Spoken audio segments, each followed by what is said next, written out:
So nshaka kubwira ko ubuzima bwawe bwahinduka, ariko ikintu gikomeye nshaka kubwira nuko abantu kisi bagira inzitwazo eshanu zituma badatera intambwe ngo bavantu bari bagira ahantu bagera. Iya mbere ni umuntu uganiriza ukamuhereza opportunity akavuga ngo nta mahirwe agira mu buzima, ntabwo gutera imbere ari amahirwe my dear. Iyo ni imyumvire iciriritse y'abakene babi cyane.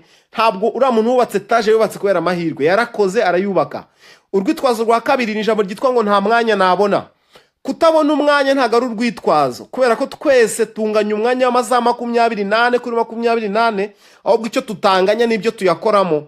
Ndahamya neza ko wabonye ikintu cy'ingenzi wagishakira umwanya, wagishakira amasaha ku munsi ku buryo wagira igihe ukigenera mu gihe wabuze neza ko cyahindura ubuzima bwawe.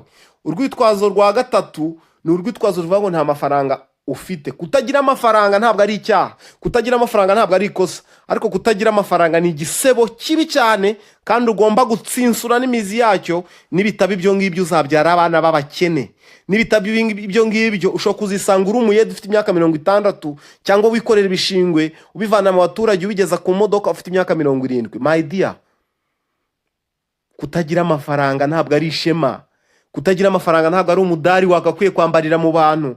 Kutagira amafaranga ni ikibazo wagakwiye guhangana nacyo mpaka ugize amafaranga. Urwitwazo rundi ni ijambo rivuga ngo nta experience mfite. Ibintu byose ntabwo wabyiga muri kaminuza. Kugira ngo ugire experience ishingira ku gihe umaze ukora ikintu. Kugira ngo ubone experience bisaba ko joining ikintu ukagikora bakuramo experience.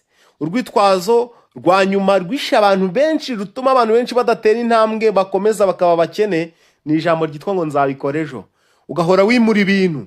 Igihe cyiza cyo kugira icyo ukora cyahindura ubuzima bwawe ni uyu munsi, ntabwo ari ejo. Nshaka kubwira ko ejo wundi mu 2020 kuva ku itariki 7 z'ukwa 9 kugeza itariki 29 z'ukwa 10, ubwo abantu benshi bari babaye mu buzima butari bwiza kubera covid.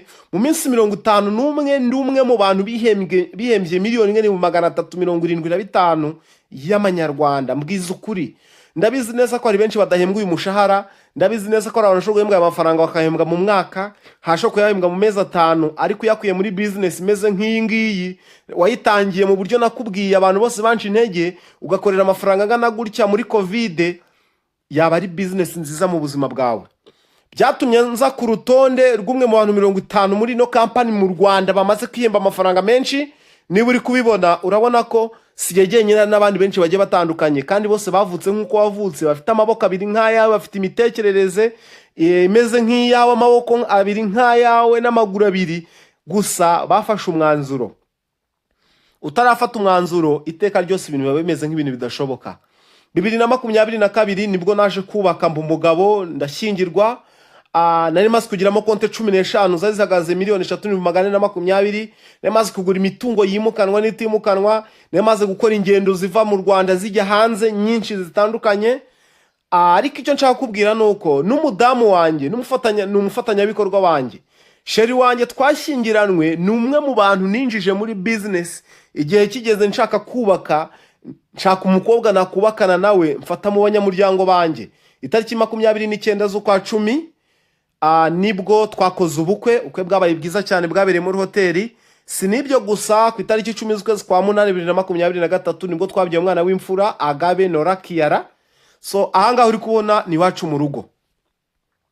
Ndashaka kubwira ko usibye ko ubuzima bwose umuntu aburema, uyu munsi ndi umwe mu bantu bafite umuryango umeze neza, yaba ari madame ameze neza, yaba ari umwana wanjye wagize isabukuru y'umwaka umwe ameze neza. Urabona ko uko biri kose ntabwo